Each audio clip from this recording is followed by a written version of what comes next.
Gente, estamos aqui no nosso primeiro episódio do nosso podcast Deixa a Esquerda Livre e a gente tem a satisfação aqui de trazer o Guilherme Cortes, que é o nosso líder da bancada lá da Lesp. Vamos bater um papo bem legal aqui, fica com a gente. Eu sou o professor vereador Toninho Vespoli, primeiro vereador do PSOL na cidade. E aí, Guilherme, tudo jóia? Toninho, satisfação estar aqui participando do primeiro episódio do seu podcast.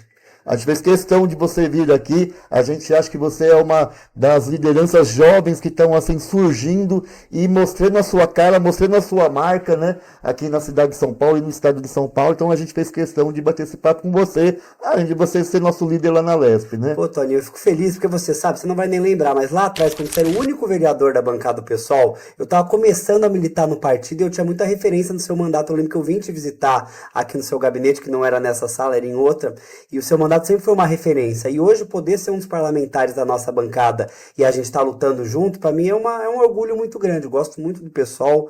O único partido que eu fui filiado, desses 20 anos de PSOL, 10 eu tô nele. E você? Quanto tempo que você tá no PSOL? Eu também tô no PSOL desde 2004, né? Então você tá desde o começo, praticamente. Você tem 10 anos a mais de PSOL que eu. Mas é um partido que eu tenho muito orgulho de fazer parte, das nossas bancadas. E hoje, eu lá na Assembleia e você liderando a bancada aqui na Câmara, eu sei que a gente tem uma responsabilidade muito grande de combater esses governos. Ainda mais o fascismo, né? Sem dúvida, que são dois governos que são muito ruins para a população. Mas antes de entrar um pouco nisso, vamos falar um pouco de você, Guilherme. Vamos lá. E aí, conta um pouco da tua história aí de vida aí, que o pessoal também quer saber. Sabe que Toninho, o pessoal é curioso, né? Eu sei. Eu nasci aqui em São Paulo, na Zona Sul, lá em Santo Amaro.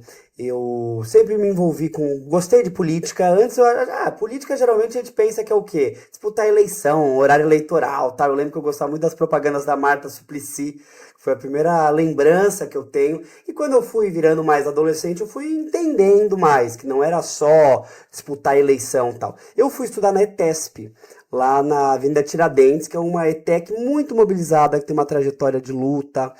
E foi quando eu conheci o movimento estudantil. E foi em 2013, que era o ano das Jornadas de Junho.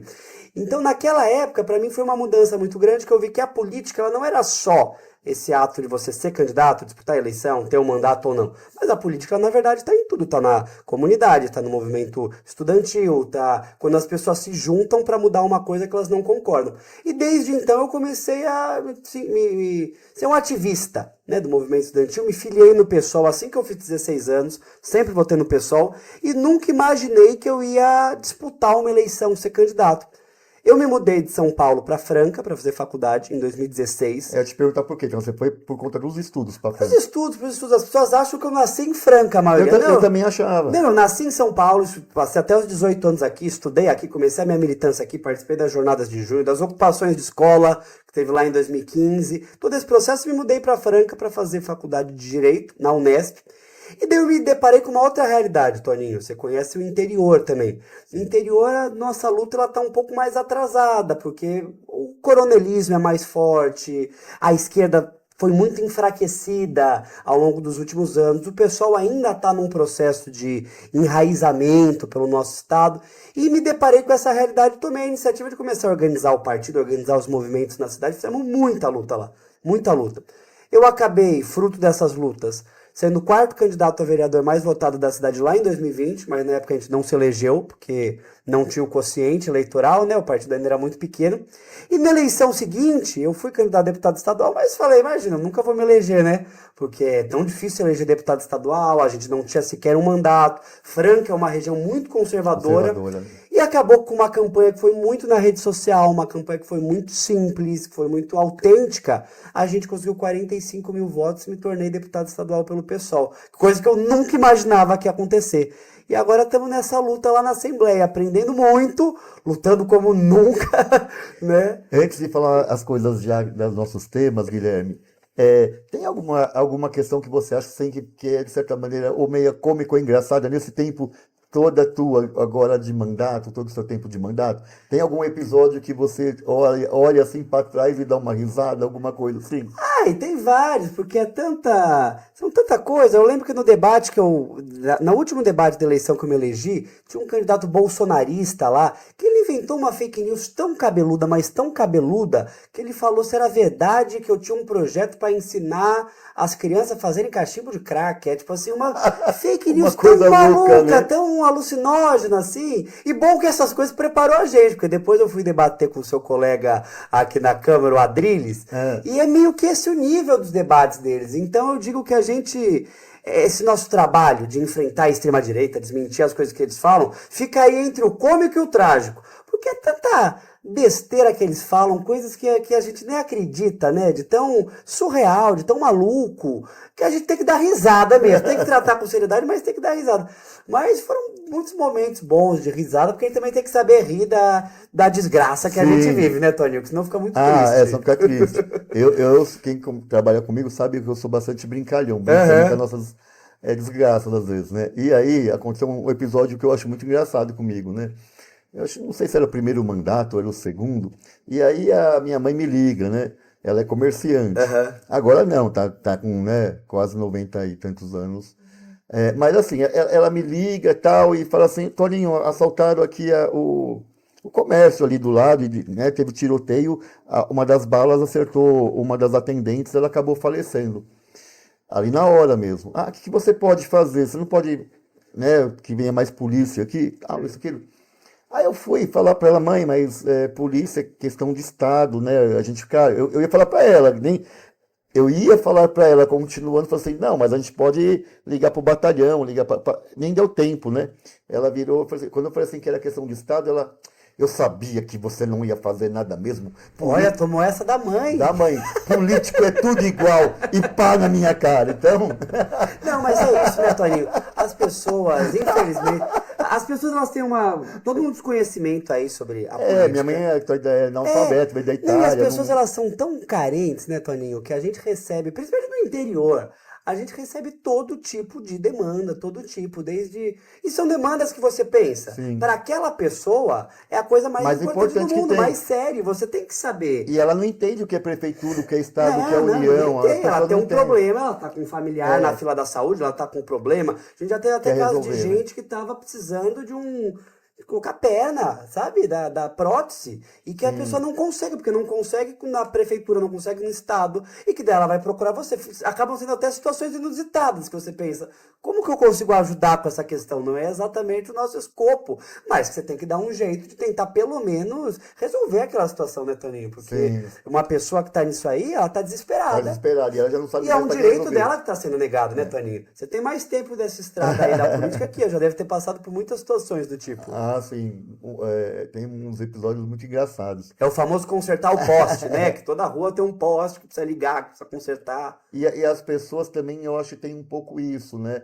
Às vezes ela não entende que o Estado pode funcionar enquanto política pública, que é um direito dela. Ela ainda tem a questão de procurar um parlamentar, porque ela acha que é na relação de um parlamentar pobre que ela vai resolver o problema dela. Porque é assim que a direita trabalha, né, Toninho? A direita, ela trabalha, a maioria dos deputados, assim como imagina seus colegas vereadores, que mal vão lá participar, votar, debater, legislar, que é o papel, e ficar só administrando esse tipo de relação, ajudando um favor aqui, mandando um recurso para lá, comprando isso é compra de voto. Né? Porque eles têm a subprefeitura na mão, o pessoal da base, então é tudo uma relação clientelista com o eleitor, então eles acabam tendo já esse tipo de relação. Essa é a forma deles de fazer política. E claro, a gente tem que resolver os problemas das pessoas, só que a nossa atuação vai muito além disso, né? Bom, mas vamos lá os temas, então? Vamos começar por aqui, olha lá, educação, né? Censura na escola e o novo projeto de educação da extrema-direita.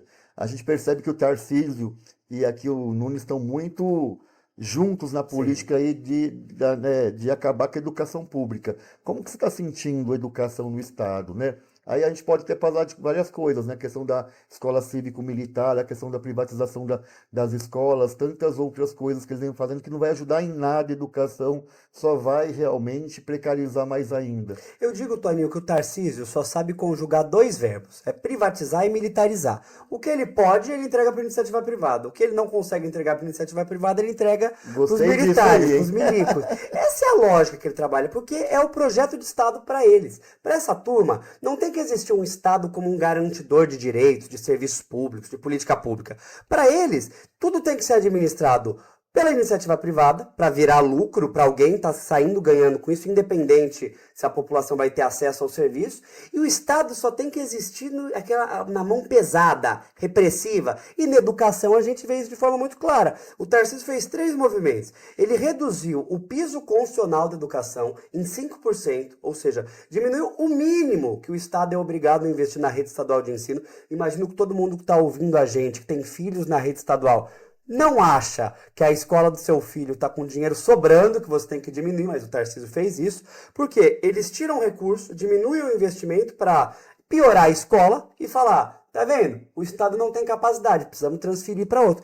E na mesma tacada, ele criou algumas centenas de escolas cívico-militares, que são escolas que são administradas por policiais, policiais aposentados. Aposentado, né? Foi um cabide de emprego, um bico a mais para os policiais aposentados para garantir a hierarquia, a disciplina nas escolas, como se esse fosse o problema das nossas escolas, não a falta de recurso, de investimento.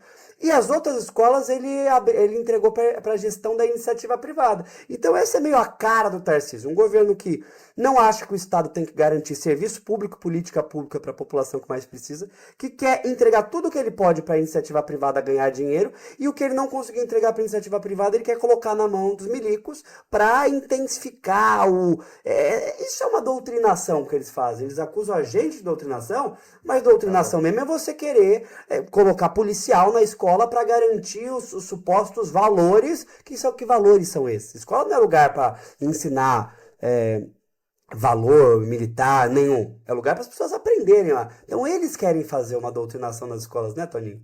Aqui, o Nunes, ele afastou 25 diretores, esse é 66. Mas por conta da pressão, né, da sociedade, né, da comunidade escolar, que foi, eu achei, uma das derrotas políticas do Nunes, foi ter feito isso, porque eu acho que a sociedade ficou a favor... Pegou muito mal, né? Ficou mal demais. A sociedade ficou a favor totalmente dos diretores, né? São diretores, por exemplo, posso falar um perto da minha casa, né, o Escola Vinícius de Moraes.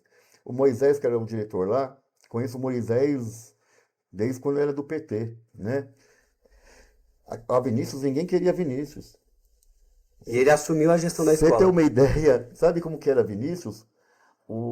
Parecia rebelião lá dentro. Os alunos pegavam as carteiras e jogavam escada abaixo, no andar de baixo, assim. Ninguém queria que ele pegasse aquela escola. O Moisés chegou a pegar e passou momentos dificílimos. E hoje é uma das escolas procuradas para matrícula, porque o nível dela melhorou muito na região.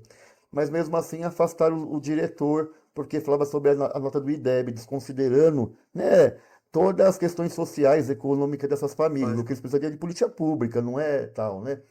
Mas assim, eu vi também que no estado o Tarcísio, ele tentou ou ele afastou os 5 diretores também? Eu li alguma coisa. Também hoje, Toninho, a realidade da rede estadual ela é assustadora, porque as nossas escolas elas não parecem mais escolas públicas. Eles criaram tantos mecanismos, seja a divisão das categorias, categoria O, categoria Z e tal, os mecanismos da PEI, que o professor ele praticamente vive acuado. É uma sobrecarga, é tudo uma cobrança de resultados quantificados. Então, hoje os professores e os alunos eles não aguentam mais as tais das plataformas, né? Porque você não tem mais o espaço na sala de aula para o professor desenvolver, debater, refletir, pensar fora da caixa, que é o que a escola deveria fazer. É tudo aplicativos e aplicativos e aplicativos, que tanto o professor quanto o estudante eles são quantificados o tempo todo, e se ele não atinge determinada quantidade, pelo motivo que seja, porque aprendizado não é que nem uma fábrica, pelo menos não deveria ser, que você vai fazendo e quando você quantificar, o aprendizado é mais complexo,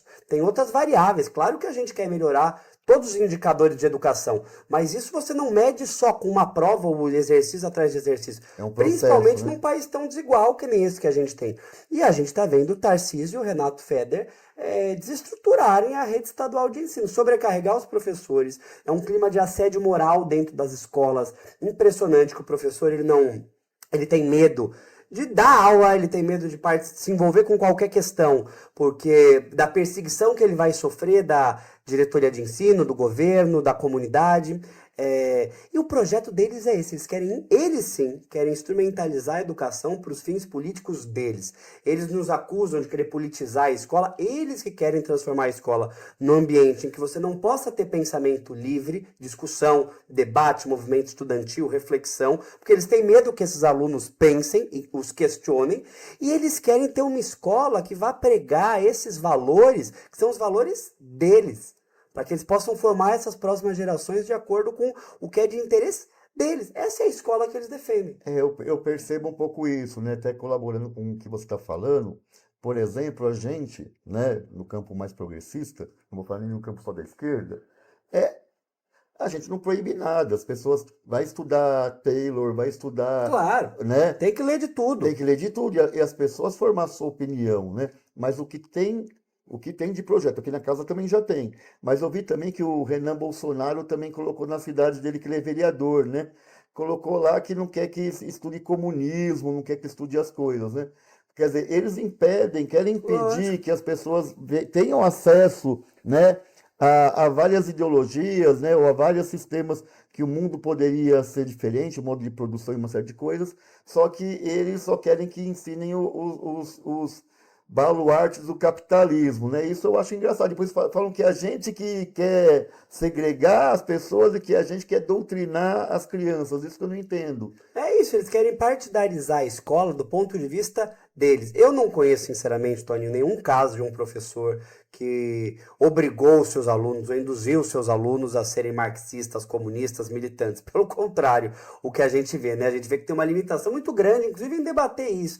Agora, o papel da escola não é formar a pessoa para ser desta ou daquela ideologia, deste ou daquele partido, votar nesse ou naquele candidato. A escola é um ambiente de reflexão crítica, em que você tem que discutir tudo isso. É claro que você tem que falar sobre o marxismo e o papel que o marxismo teve, porque é uma questão histórica, é uma questão sociológica, é filosófica, que as pessoas têm que saber, assim como o desenvolvimento do capitalismo. Agora, o que eles querem não é isso, eles querem uma sociedade, uma escola que seja cerceada, que não debata, que não reflita, que não tem espaço para crítica, para discussão, porque eles acham que isso, o estudante ele tem que ser tratado que nem uma máquina, né, que vai recebendo, fazendo provas e provas, sem capacidade de refletir. Para que daí a gente tenha pessoas, adultos, que não consigam refletir, não consigam questionar. Eu tinha uma professora, que foi muito importante na minha formação, que ela dizia, o meu papel aqui, né, quando começou a história, eu não quero doutrinar nenhum de vocês, não quero nem que vocês pensem a mesma coisa que eu quero oferecer, eu quero que vocês saiam daqui com autonomia intelectual, então com a capacidade de você ler um jornal e ter a sua autonomia para entender o que aquela Sim. notícia é, não ser influenciado nem pela igreja, nem pelo jornal,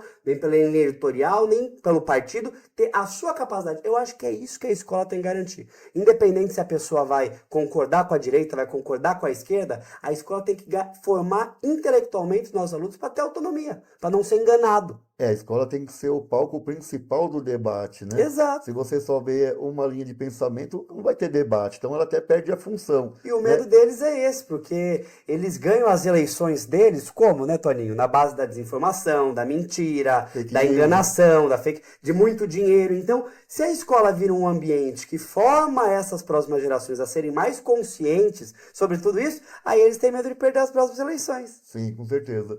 E aí, engraçado que o Renan lá, né, ele falou, inclusive, nesse dia dessa proposta aí, falou cidadãos, né? De A cidadão. prefeita de Ó. Balneário Camboriú quer soltar pautas de política de gênero para os cidadãos da cidade. Ele tá instalado assim, né? Dá até um pouco de preocupação, né? O que ele Espero cheirou, que né? ele esteja bem. Que tá assim, esbugalhado, mas tudo bem, vai lá. Não, mas é engraçado, eu fico assim abismado como pessoas, claro que todo mundo pode dar opinião sobre tudo, né? Lógico. Mas assim, que as pessoas não entendem nada sobre educação, É. né? Não estuda educação, se bobear, nunca pisou em Nossa, uma escola gente. pública, É. porque deve ter só estado em escola particular até hoje. E quer falar o que pode e o que não pode na escola pública. E você foi professor, né, Tony? Você Sim. conhece profundamente a realidade das nossas escolas. Sabe o que eu falo sempre? Eu dou escola cívico e militar e para as outras. Eu fui no sindicato aqui do lado, né, que tem dos arquitetos. Aí o pessoal começou a falar sobre isso. Eu falei assim, gente, se a proposta é boa, por que eles não fazem para a escola particular? Por que só para a pública? Quando a proposta é boa, eles vão querer fazer com a escola particular também. Quando eles querem fazer para a pública e não particular, já tem alguma coisa errada e equivocada sobre isso. Militares, elas são mais caras, elas comprovadamente não têm resultados melhores. Então você tem um governo que, por um lado, está dizendo que está faltando dinheiro para investir nas escolas, só que ao mesmo tempo, para investir nas escolas que eles ideologicamente querem incentivar, que são as escolas cívico-militares, eles estão dispostos a abrir o caixa. E assim, pelo menos eu li alguma coisa em alguma matéria, Guilherme, que assim, cara, além de perder né, a questão da gestão democrática na unidade, há um sentimento de medo, né? Porque a disciplina é Lógico. muito forte. E, inclusive de militares que teriam abusado de meninas. Sem Chegou dúvida. até vocês isso? Chegou, Toninho. Esses são os casos que a gente tem de escolas cívico-militares, que, como o próprio nome já dizia, a proposta se propõe, né? Coloca os militares, não para dar aula, mas coloca os militares para garantir a disciplina, o respeito. E é claro, eles se baseiam numa ideia simplista de que o que falta para as nossas escolas é respeito. E é claro que a gente precisa garantir respeito aos professores e aos alunos. Agora, você que é professor, você sabe, Toninho, que o respeito ele não se conquista com a imposição, com a violência. Isso aí só cria mais tensão. O respeito ele acontece a partir do momento que o aluno e o professor entendem os seus papéis e entendem que eles estão no mesmo barco se construindo coletivo, juntamente. Agora, impondo você não conquista respeito de ninguém através da força. O que acontece nas nossas escolas é isso, que sob esse suposto respeito, eles vão implementando políticas autoritárias, repressivas, sobre o corte de cabelo dos alunos, sobre a sexualidade dos alunos, sobre as opiniões políticas dos alunos, impedem os debates democráticos, inclusive os grêmios estudantis. Então isso é muito negativo, não é uma escola mais eficiente, como eles dizem, como eles tentam criar essa propaganda de que é uma escola mais decente, é uma escola que ela encobre as suas dificuldades por essa atmosfera do medo, da repressão, e não necessariamente torna o ensino melhor para ninguém. Você acha que a questão hoje... Você acha que... Me perdoe. Você acha que um policial, eu respeito os nossos policiais que fazem um bom trabalho, você acha que o policial tem a capacidade, tem o conhecimento pedagógico, didático, de fazer a gestão de uma escola? Você que já esteve no chão da escola pública? Sabe toda a complexidade que você tem lá? Não tem. A escola é um lugar de conflitos. Todos os conflitos sociais se dão dentro dos muros da escola. E o policial, a formação do policial... É outra. É outro. É assim, no Brasil, é achar um inimigo, que é isso, achar o inimigo, né? E lutar contra aquele inimigo. Não é à toa que quando a gente vê qualquer manifestação social, eles já olham o manifestante já como um inimigo do Estado e vai interagir daquela modo, né, truculento e bruto. Essa é a formação da nossa polícia. Inclusive, teria que mudar toda essa formação. Só que aí eles vão tratar a mesma metodologia dentro da escola. Não é à toa que está acontecendo vários casos de violência, né, física dentro dessas unidades, porque é a postura, né, que eles têm, toda a formação que eles tiveram. Então, eles não têm nenhum preparo para isso. E mais, ainda depois vão ganhar mais que o professor, que tem o preparo, que estudou para isso. Eu acho isso... Da mesma maneira, Toninho, que eu imagino que os policiais não gostariam que os professores começassem a fazer o trabalho deles, porque eles se formam, eles estudam, eles fazem um treinamento, fazem concurso, para executar o trabalho que eles prestam, a gente não tem que misturar, sabe, a capacidade, o conhecimento. São anos de preparo que o professor tem que fazer faculdade, tem que fazer licenciatura, pedagogia, para ser diretor, para administrar uma escola, ser coordenador, para conseguir entender o que é aquele ambiente, que é um ambiente que ele é muito complexo e que você está lidando ali com pessoas que estão em formação, por onde, como você mesmo falou, atravessam todos os problemas sociais, desde o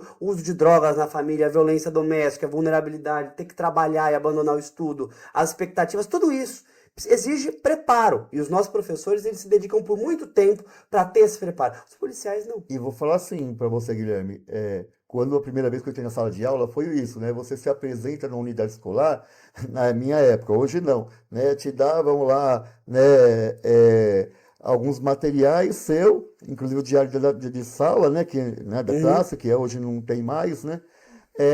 E aí, assim, tipo assim, se vira lá, toma aí, ninguém nem te prepara, não vai ninguém nem te apresentar para falar assim, olha, esse aqui é o Antônio, professor de matemática. Você sobe lá, você, né, se auto-apresenta e você lidar com todas essas diversidades, né, e conflitos sociais, né, que tem, Claro. né? Ou às vezes uma criança que está sendo abusada pelo pai, por exemplo, uma série de coisas, que esse tipo de preparo que a gente não tem. Eu te falo para você... Imagina um policial. Então, mas eu te falo com certeza. Claro que é muito importante a formação inicial, depois a continuada, mas é o dia a dia na sala de aula que forma muito mais a gente. Claro. Porque, como você falou, é muito complexo hoje uma sala de aula. E o policial, né, não tem nenhuma condição de lidar com isso, né? Eu acho isso um absurdo, assim. Sim. E pior que assim, mas isso eu acho que acaba dialogando eles, né, eu digo assim, quem faz essa política, o Tarcísio Nunes, com um sentimento da sociedade, que esse conservadorismo, que sempre remete assim, mas antigamente as coisas eram melhor, antigamente tinha mais respeito, antigamente não sei o quê. Eu sempre falo assim, antigamente não era melhor, a criança não podia abrir a boca, o pai olhava... Já palmatória. Né, em casa, a mulher não podia nem abrir a boca também, porque se abrisse, quem mandava era o homem, quem decidia era o homem. Quer dizer, que sociedade doente era essa que eles se referenciam tanto que era bom? Né? As LGBTs quase não podiam sair do armário, porque se saísse ia ser muito mais discriminada do que é hoje. Então, Claro. que sociedade que se espelha essa que ela traz como Mas se fosse com boa? isso que eles jogam, né, Toninho? Eles jogam com uma utopia de volta ao passado, diante de um mundo como que a gente vive, que é um mundo em crise, em que as pessoas se sentem inseguras, têm medo do futuro, da mudança climática, de uma série de coisas. Eles jogam com essa ideia de você voltar para um passado idílico, onde não existiam esses problemas, ou melhor, onde esses problemas eles eram abafados pela ditadura militar, pela repressão, pela censura, por tudo isso. E daí eles jogam com essa ideia. Para as relações sociais da época. Exato, né? exato. Bom, mas vamos ver aí pro próximo aí, que senão eu vou sair aqui do script. Aí eu levo bronca. Você sabe que eu levo bronca, A turma Guilherme? aqui é brava? Aqui é bravo, o pessoal me dá bronca, hein? Vamos lá. O esvaziamento da Cracolândia, que tem tudo a ver também com a questão de segurança, né? Então, aqui, né, Guilherme, acho que você acompanhou bastante. Parece que tem até denúncias que o prefeito aqui pegou e levou o pessoal da Cracolândia, parte para Guarulhos, outro espalhou bastante, não só para aqui na região, Santa Cecília, Parque Dom Pedro, mas também foram para as periferias, né? Eu sei que o debate é esse, mas eu tenho colocado isso muito forte na minha cabeça, né? O fato do governador Tarcísio querer trazer também um centro administrativo aqui, né, para o centro de São Paulo. O centro está em disputa pela extrema-direita e pela direita? Como que você vê isso? Com certeza, o centro de São Paulo, venhamos e convenhamos, ele está abandonado já há muitas gestões, um estado de degradação que é triste de ver, a população que mora lá, uma região tão importante. O Tarcísio diz que ele quer limpar o centro, mas não para tornar melhor para a população que mora lá. O interesse dele é totalmente associado à especulação imobiliária. Inclusive, vários dos secretários e auxiliares deles têm negócios no setor imobiliário. Então, tanto a remoção da favela do Moinho, do terminal Princesa Isabel, agora essa ação na Cracolândia, supostamente é para você resolver problemas sociais que você tem, mas na verdade ele quer limpar essa área que hoje está desvalorizada, não é? Os imóveis hoje são desvalorizados por conta da situação de abandono do centro, para que depois você trazendo o centro administrativo do estado, que vai ser uma obra faraônica, que vai gastar bilhões de reais do dinheiro público da população, sem a necessidade, eu acho que a gente tem uma série... É bom você deslocar a sede do governo Morumbi para o centro? Para ficar mais próximo da população. Agora, mas ele mesmo não quer vir. Ele não, ele quer continuar lá, não quer vir aqui para o centro, ele quer ter o palácio inteiro só para ele poder morar lá. Mas não é uma necessidade, você tem problemas sérios de falta de investimento na saúde, na educação, que não justifica fazer uma obra desse tamanho. Mas qual que é o objetivo dele? Fazendo essa limpeza, esse processo de higienismo do centro, para você limpar o centro, trazer a sede, e daí esses imóveis eles vão ser todos alugados, revendidos, se tornar Airbnb por um preço muito mais alto. E vários dos secretários do Tarcísio, inclusive, são envolvidos com esse mercado. Ou até os amigos que financiaram a campanha deles, né?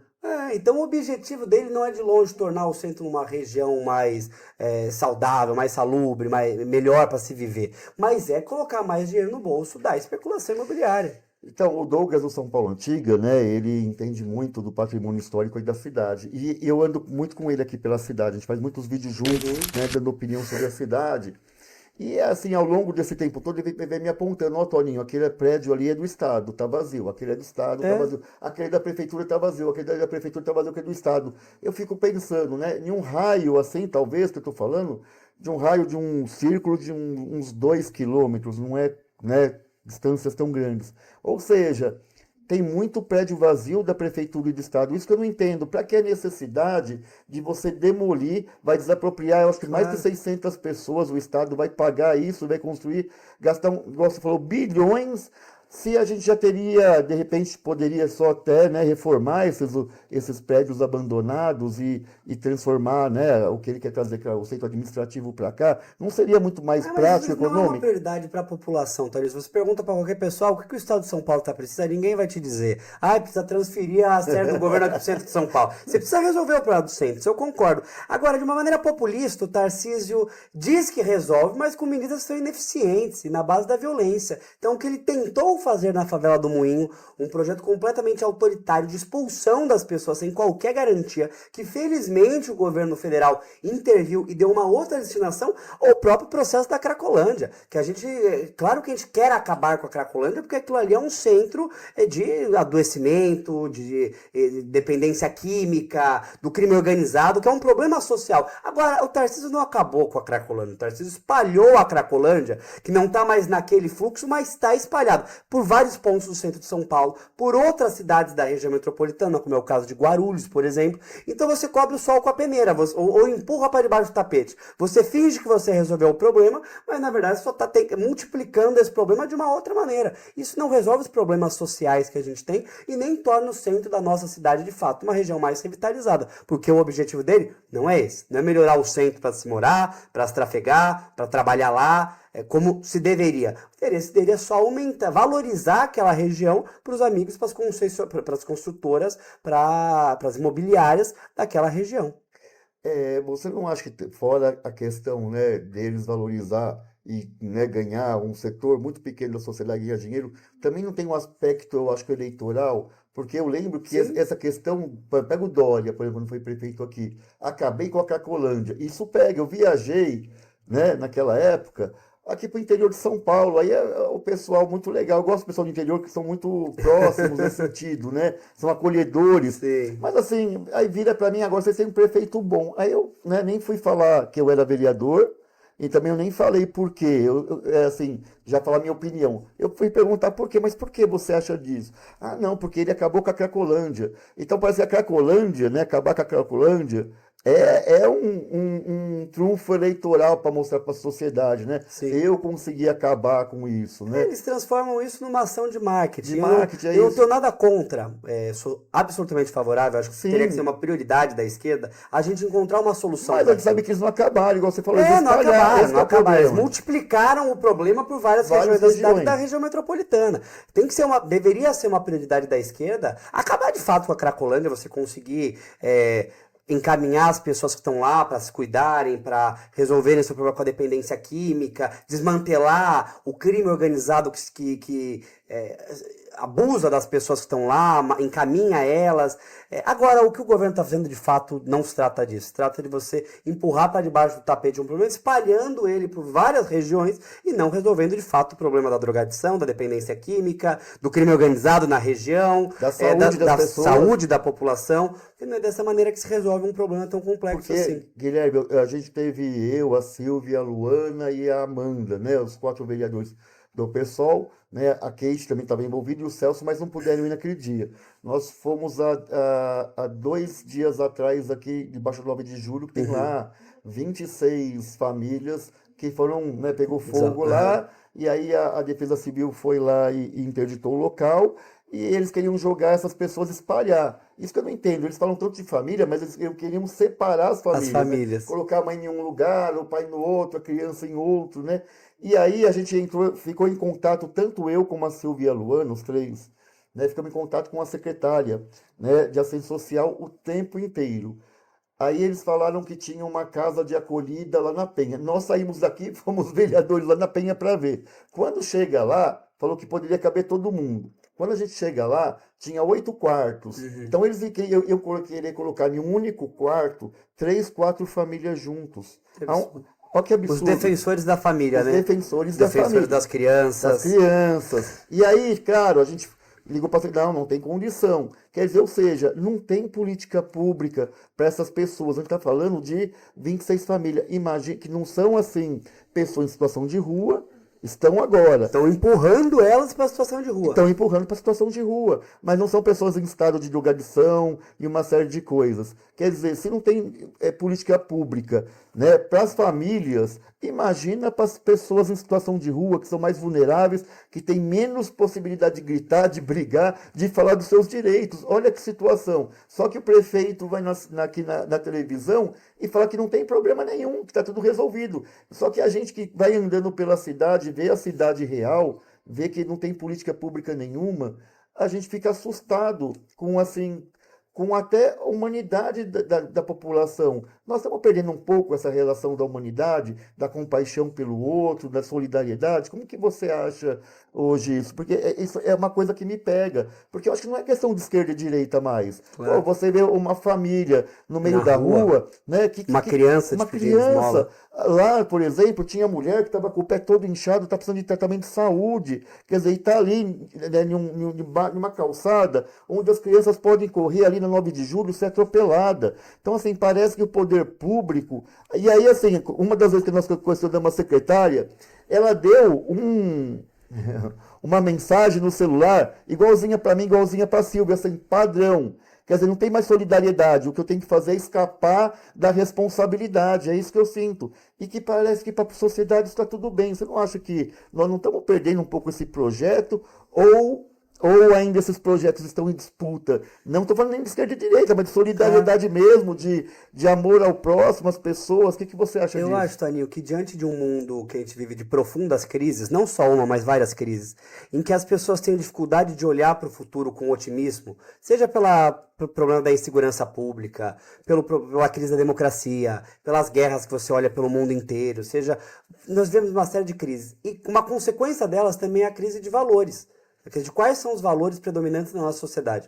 A extrema-direita disputa os valores por uma concepção de vida individualista, autoritária, repressiva, preconceituosa. Esses são os valores que eles... Exterminação do outro. Exato, né? de que o diferente é um rival, é um inimigo, de que a vitória da vida ela é individual, então você tem que enriquecer sozinho, você tem que vai minando a solidariedade. Então, que você vai ficando antipático com a pessoa que é diferente, independente da vulnerabilidade que ela está passando, que você só pensa em si, que é essa concepção individualista, neoliberal que a gente tem. Eu acho que isso está em disputa. Eu acho que hoje uma das grandes disputas que a gente tem que fazer, enquanto esquerda, é a disputa de valores sociais. Quais são os valores da sociedade que a gente quer construir? Se são aqueles valores da Revolução Francesa e que ajudaram a derrotar o nazismo, da igualdade, da solidariedade, da fraternidade, da justiça, de entender que nós somos todos parte de um mesmo conjunto social e que a gente tem que cuidar um do outro, porque dessa concepção vai derivar a ideia de que o Estado tem que garantir serviço público,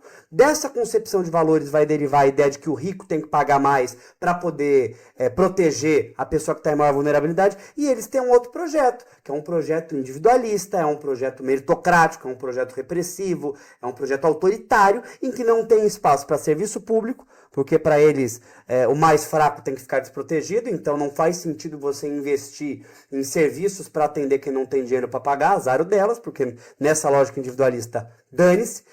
Uma concepção antipática, uma concepção antissolidária, então que você não se preocupa com a realidade do outro, uma concepção de sociedade em que não tem espaço para o cuidado, não tem espaço para a igualdade, para a solidariedade, só a lei do mais forte. Eu acho que essa é uma disputa, aí acho que a gente está em disputa. Também fico muito assustado, que nem você, quando a gente vê principalmente pessoas... Eu também tenho minha formação no catolicismo, né?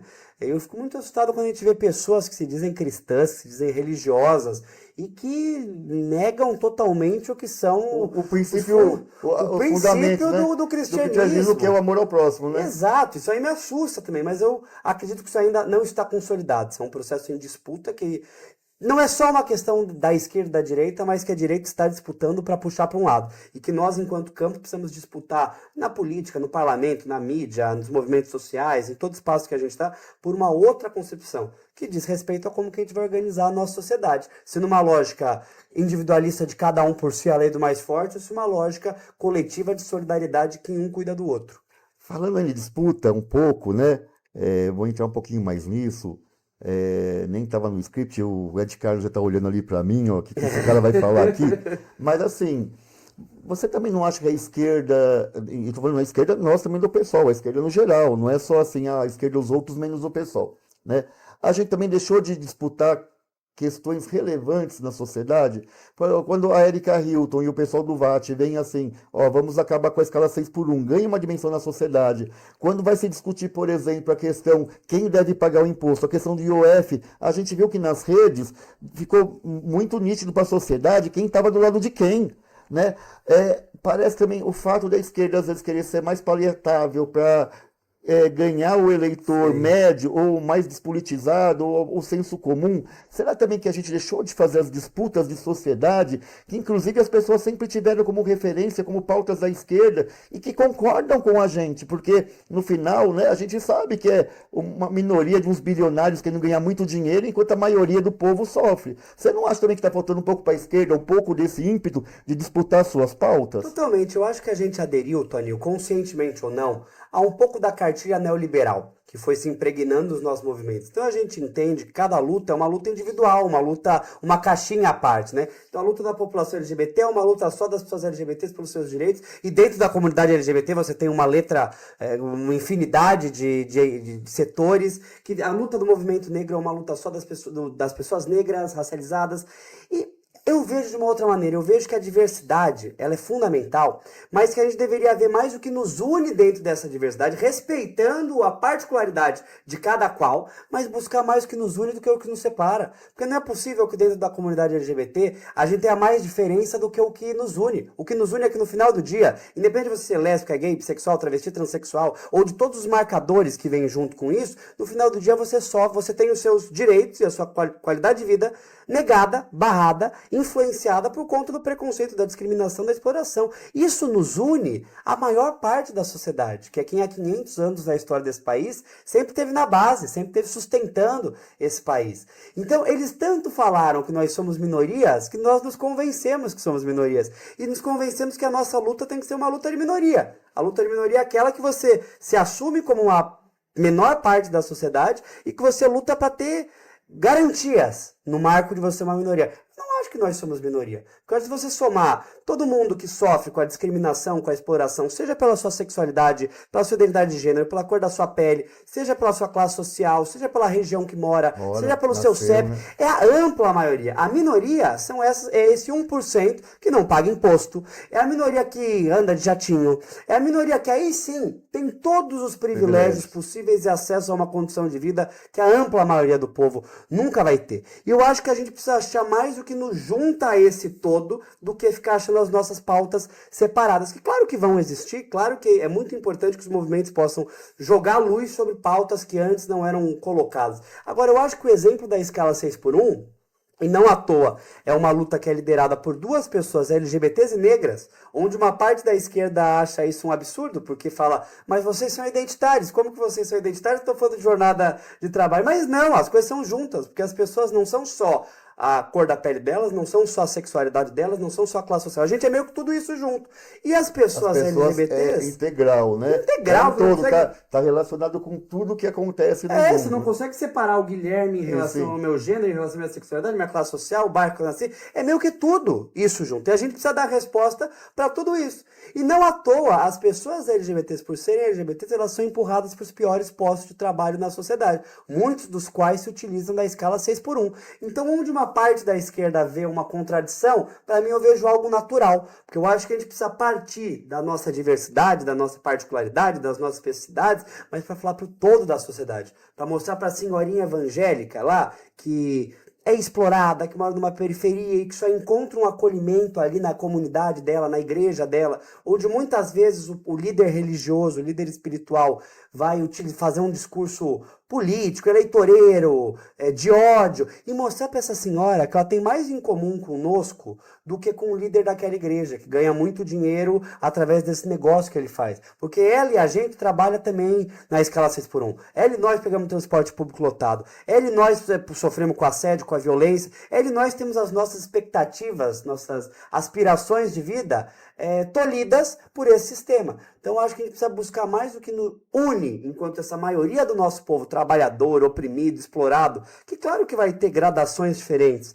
de acordo com a com a cor da sua pele, de acordo com o seu gênero, de acordo com o bairro que você mora, porque nós não somos todos iguais. Mas que eu tenho plena certeza que o que nos une é maior do que o que nos separa. Guilherme, já que você tocou um pouco nesse assunto, né, na sua fala das LGBTs, eu vi assim que você tem muitos projetos lá na Assembleia, né? A questão das cotas na universidade para as pessoas trans e também intersexo. Intersex. Eu acho que eu vi alguma coisa assim também. Aqui nós, eu e o Suplicy, na época, quando ele era vereador, nós tentamos que concurso público da prefeitura tivesse 2% para as trans, mas aqui passar isso foi muito difícil, é muito difícil passar, né? Mas eu vi também que você tem alguma coisa também para as pessoas que estão propondo cura gay para ela, de ter algum tipo de ajuda para ela, Isso. psicológica, Essa é alguma uma coisa das assim? pautas que a gente mais tem pegado, Toninho, porque embora o Conselho Federal de Psicologia já tenha proibido as terapias de conversão sexual, que é a famosa cura gay, que na verdade é uma prática de tortura, né? Porque Mas não é uma doença a para ser direita curada. tá tentando ganhar o Conselho Exato, como né? ganharam o Conselho Federal de Ah, já Medicina. ganharam agora? Não, de medicina, de medicina. psicologia Então, eles mas eles também querem ganhar disputam. de Para psicologia poder para liberar poder essas práticas. essas A práticas. chamada terapia de conversão sexual, na verdade, é uma prática de tortura, porque, primeiro, sexualidade, seja qual for, não é uma doença, não é uma coisa que pode ser tratada, e o que esses tratamentos eles fazem é você ficar constrangendo, envergonhando, humilhando uma pessoa para ela negar a própria identidade dela. Apesar do Conselho Federal de Medicina ter proibido, você ainda tem muitas entidades que realizam, sobretudo entidades religiosas que realizam retiros, Mas não é contra a lei encontros. isso. Contra a lei não, é contra a resolução do Conselho Federal de Psicologia. Agora, as entidades religiosas, elas fazem por baixo dos panos, assim. Agora nós queremos proibir isso no âmbito do Estado. Inclusive, uma Para mim já iniciativa... era proibido isso, não Não, é? porque você tem uma resolução do Conselho Federal de Psicologia que diz que psicólogos não podem fazer isso, porque não é um tratamento permitido, mas você pode ter Mas se ele, entidades religiosas. mas se ele fizer, o Conselho Federal É porque não são não psicólogos. Não são psicólogos. Você tem pastores, você tem religiosos, você tem políticos, você tem todo tipo de coisa que fazem isso à margem da lei e à margem das categorias. Né? Que não é um tratamento médico, é um ritual religioso, sei lá o que. E o que nós queremos agora é proibir isso nos nossos estados. Inclusive, nós conseguimos com 9 mandatos de deputados estaduais do PSOL, de todas as regiões do país, apresentar projetos de lei semelhantes nas assembleias e que você pode apresentar aqui na Câmara Municipal também, podemos fazer junto, Toninho? Oh, que legal. Porque a gente discutiu com outros mandatos de deputados de outros estados, de 9 estados, Rio Grande do Sul, Espírito Santo, Rio de Janeiro, Minas Gerais, Pernambuco, Bahia, Sergipe, Pará, além de São Paulo, para apresentar projetos semelhantes para a gente proibir no âmbito do que o Estado pode fazer, porque o Estado não pode criar crime, né? Quem pode fazer isso é o Congresso Nacional. A Érica Hilton tem um projeto de lei para criminalizar essa prática, equiparar a prática de tortura. Agora, no âmbito do Estado, a gente pode proibir de acontecer no Estado, aplicando multa, sanção, perda de alvará e tudo mais. E nós apresentamos esse projeto aqui e apresentamos em outros 9 estados do país, porque isso não é uma luta que se basta só em São Paulo, né, Toninho? A gente quer erradicar essa prática no país inteiro. No país inteiro, isso mesmo, né? Agora, assim, eu vi, Guilherme, você até um pouco, talvez, muito semelhante à Érica, né, que você tocou aqui. Ela é uma LGBT, mas ela trata inúmeros assuntos, ou seja, direitos humanos, ou seja, privatização, a Érica entra em tudo. E eu percebo que dos mandatos do PSOL, na Lesp, você é o que mais tem entrado em todas as pautas. Eu vejo você, privatização contra a CPTM, Sabesp, servidores públicos, você está lá, tal, isso, aquilo, né? Então, já pegando um pouco a sua experiência, que eu acho que assim, as privatizações, né, que tá casadinha Nunes e Tarcísio, né? Vamos falar um pouco das privatizações aí, das pessoas, de várias coisas. Eu vi que o prefeito quer privatizar 6 parques agora. Aqui no município já privatizou Vila Lobos, Ibirapuera. Eles só querem filé. Ninguém quer lá privatizar lá em Itaim Paulista, porque ali não, ali o Estado que, né, põe dinheiro e a prefeitura que põe dinheiro. São tão incompetentes que nenhuma privatização casada eles não fazem, né? Vai pegar o filé, mas vai pegar lá na periferia para administrar. Que é o mínimo, pelo menos. Não que eu sou favorável a isso. Totalmente contra também que pegue a periferia. Mas assim, nem no modelo alguma capitalismo, contrapartida. nem contrapartida os caras conseguem, né? Aqui no Valinho do Inhambaú, inclusive, nós estamos com um título, se você quiser ajudar a gente, né? O Pancadão do Nunes. Aqui. Porque aqui, né, eles privatizaram.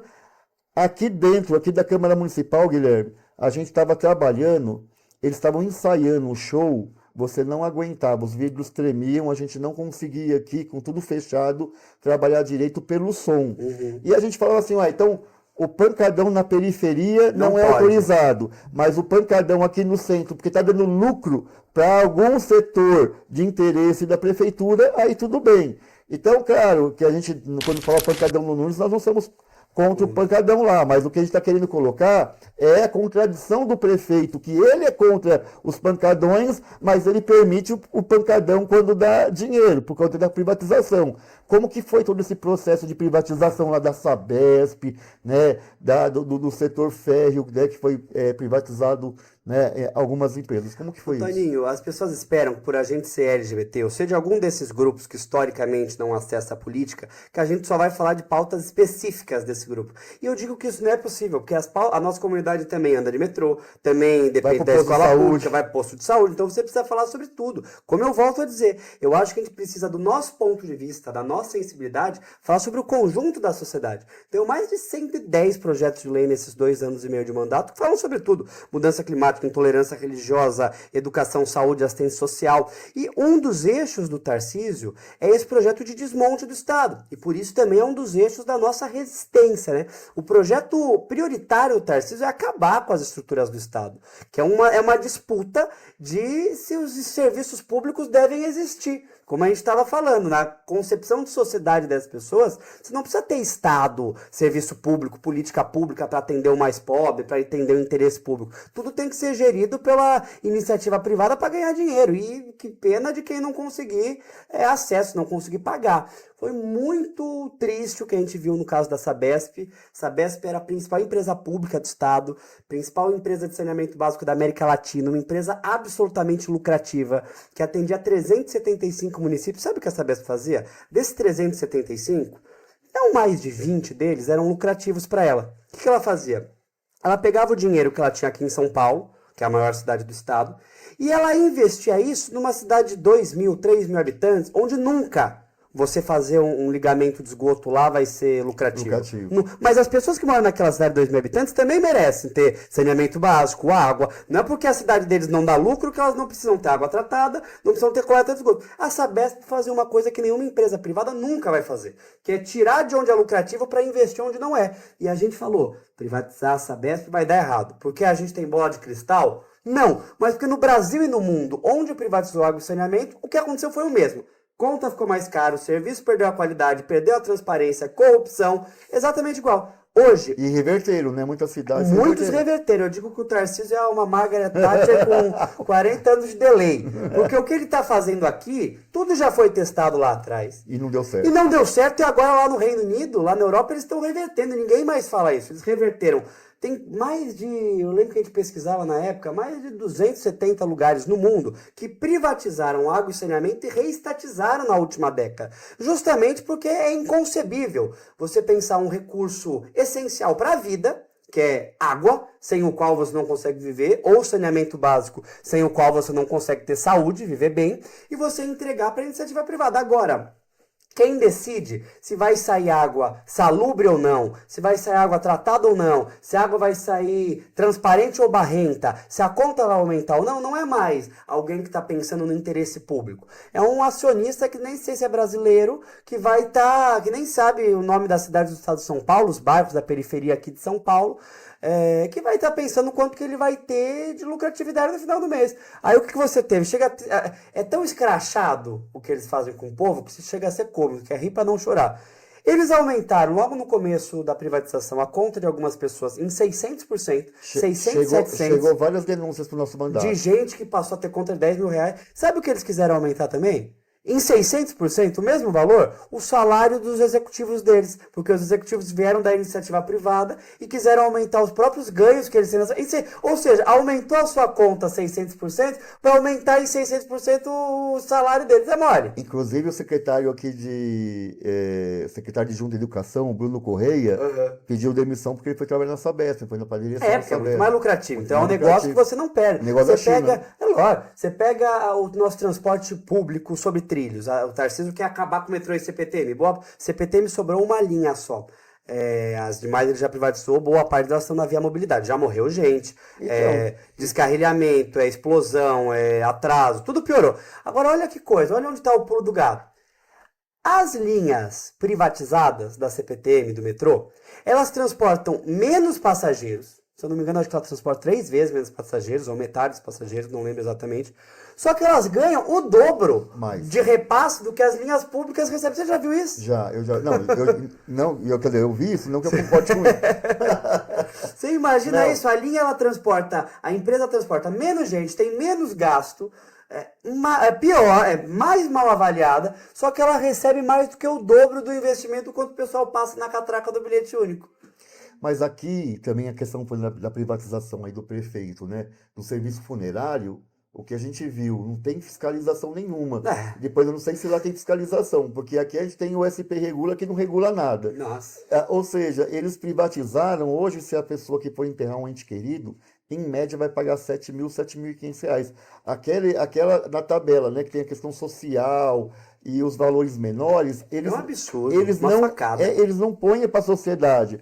Então eles colocam de um patamar em diante, né? Só que é isso que a gente fala, não tem fiscal, a gente denuncia o tempo todo aqui. E o prefeito não coloca o fiscal? Eu não entendo isso, quer dizer, entendo isso.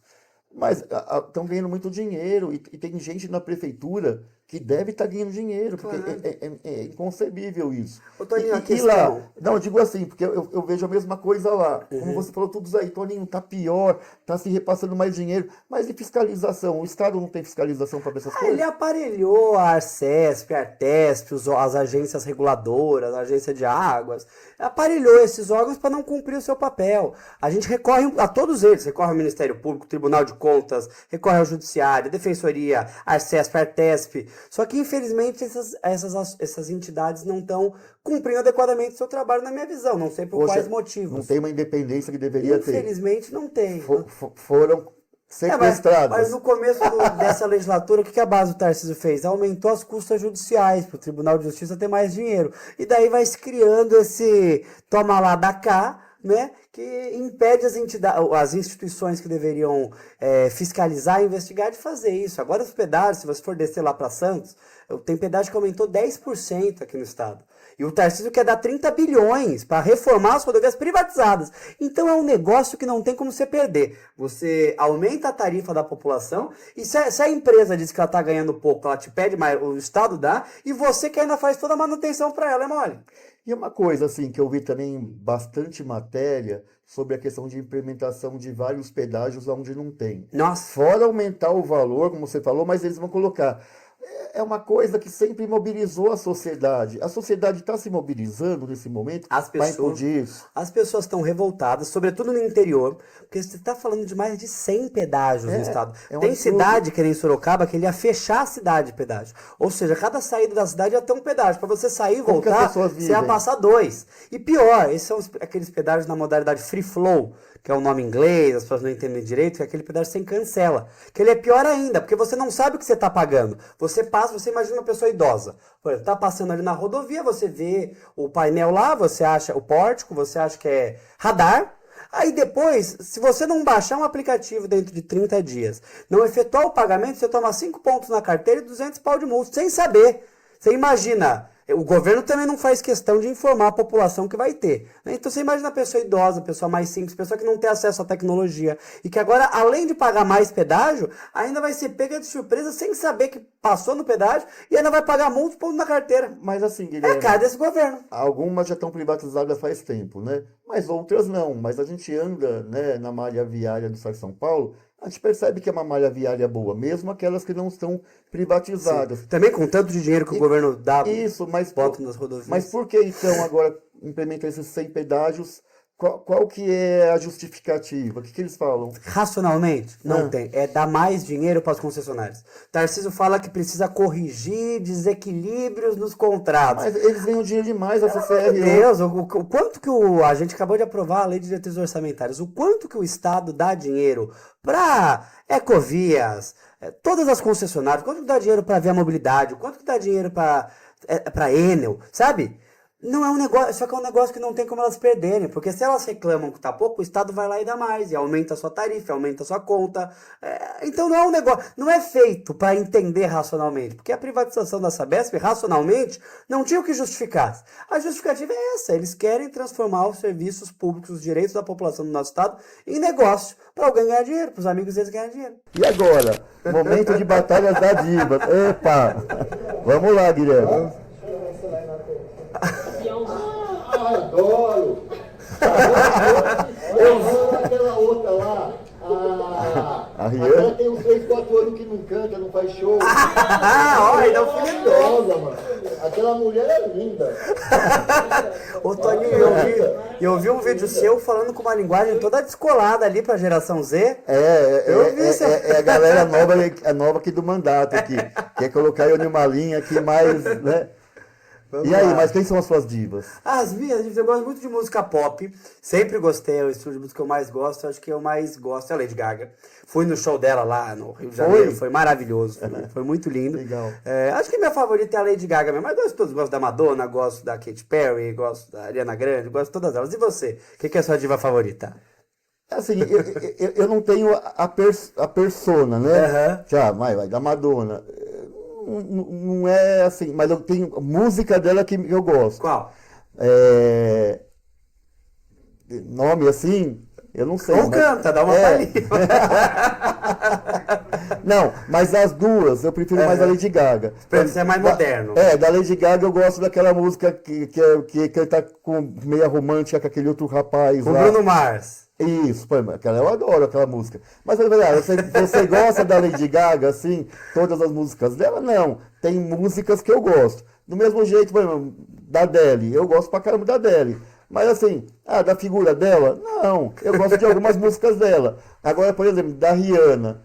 Eu percebi que você é Rihanna. Da Rihanna eu acho ela sensacional. Porque eu acho que ela também, tudo bem, ela tem empresa lá de peças íntimas, né? Ela tem. Ela ganha mais que isso do que com show. Então é por isso que ela não tá fazendo show, lançando música. Mas ela tipo assim, eu acho, calcinhas. tudo bem, ela faz aquelas coisas de superstar, super pop, isso, aquilo, mas eu acho que ela tem um quê de enfrentamento a algumas coisas do mercado, desse status quo da música e tudo mais. Então eu simpatio pessoalmente mais com ela. Tá, né? então você é meio Little Monster. Eu não lembro qual que é o Hihi, né? Eu nem conheço isso daí. Não, porque esses aí são os fandoms de cada uma das divas. Little Monster é a turma que gosta muito da Lady Gaga. Entendeu? Tá. Que são os Little Monsters, claro. Ah, aí tá. tem os Kitty Cats, tem a... Eu já não ouvi falar dessas coisas. Mas então você tá antenado na tendência dos jovens, das divas. Porque eu gosto muito de The Voice. Ah, tá. Eu assisto The Voice em tudo que é lugar. E geralmente elas são muito cantadas, né? Sim, então você tá atualizado. Então- Mas quem que é seu cantor favorito, independente de ser diva pop ou não? Brasileiro, Ou de onde você quiser. pra mim a Gal Costa, pra mim é uma das melhores vozes que tem. Todo mundo fala de Elis Regina, Tá. mas pra mim a Gal Costa, aquela voz dela é uma coisa, eu acho que maravilhosa, assim, é fenomenal. O outro é o Milton Nascimento. Sim. Aquela voz do Milton também eu acho que é uma coisa celestial, Você né? foi na turnê dele? Não, eu queria ter Puxa. ido. Agora, assim, internacional, eu gosto muito da Adele. Eu gosto da voz dela, Então. eu acho ela fenomenal. A voz dela. Enquanto pessoa, eu prefiro a Rihanna. Se alguém quiser me pagar um showzinho da Rihanna, olha, Você gente, vai, mas é que eu vou. primeiro ela tem que fazer Tem show que fazer também. show, Thalita. né? Quando ela fizer, a gente vai junto. Tem anos sem fazer, né? Tá, anos sem fazer, mas quando ela fizer, a gente vai junto. Quem sabe Eu percebi que você é fã da Rihanna. o prefeito do Rio de Janeiro não traz a Rihanna também, né? Vai lá ver. Olha aí, ele vai até ser eleito como presidente, porque se ele fizer ela voltar a fazer show, daí... É isso aí. Bom, Guilherme, Querido, queria agradecer você muito. prazer né? enorme estar aqui com você. Foi um papo super gostoso. Eu acho que não sei se é uma hora aqui, mas o tempo passou que eu nem vi. Voando. Você é uma pessoa muito especial. Foi uma ótima maneira de estrear esse podcast, né, Toninho? Com certeza. Tenho certeza que vai fazer muito sucesso aí com a garotada. Você tá de parabéns. Parabéns pelo seu mandato, pela resistência aqui. Mas e aí? Só para o povo quer saber. Vai sair candidato a deputado ou não? O candidato. A deputado vai, você não sabe se é Eu aonde, não sei a outra palavra. Deputado eu devo ser candidato. Até porque eu não tenho idade para ser candidato a presidente, candidato a ser senador, não tenho idade para nada disso. Então, ano que vem eu só posso candidatar. Ou estadual ou deputado, federal. estadual ou federal. Mas Então, um dos a gente dois vai vai ter que sair. decidir. É isso aí, gente. Olha lá, ó. Presta atenção aí no movimento, tá bom? É isso aí, querido. Bom, Satisfação, meu irmão. Tamo junto. Boa luta aí para vocês.